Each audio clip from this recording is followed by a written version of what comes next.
Pengertian sistem dispersi. Zat yang terdispersi ini disebut ialah sebagai tahap dispersi. Sedangkan di sebuah tempat mereka ini bisa atau dapat terdispersi disebut dengan medium dispersi. Sebagai contoh seperti pati yang ditempatkan di dalam air panas itu mengalami sistem dispersi.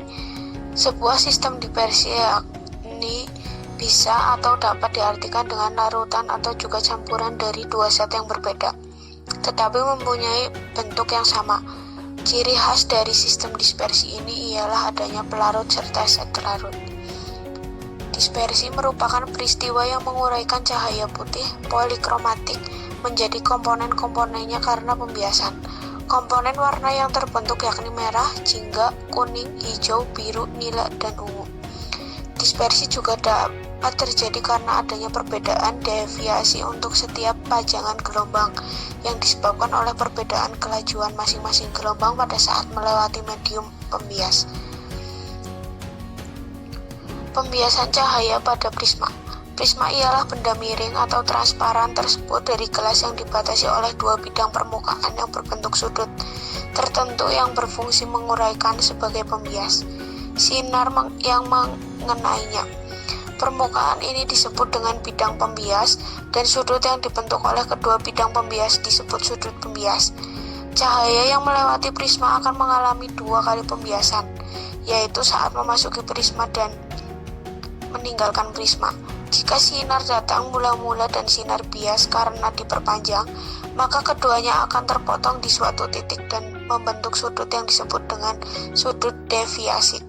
Jadi, sudut deviasi merupakan sudut yang dibentuk oleh perpanjangan sinar datang mula-mula dengan sinar yang meninggalkan bidang pembias atau pemantul. Dispersi kasar. Dispersi kasar ini juga dapat disebut juga suspensi. Suspensi ini ialah sebuah campuran heterogen antara tahap terdispersi serta medium pendispersi. Perbedaan yang jelas bisa atau dapat dibuat antara fase terdispersi serta media pendispersi.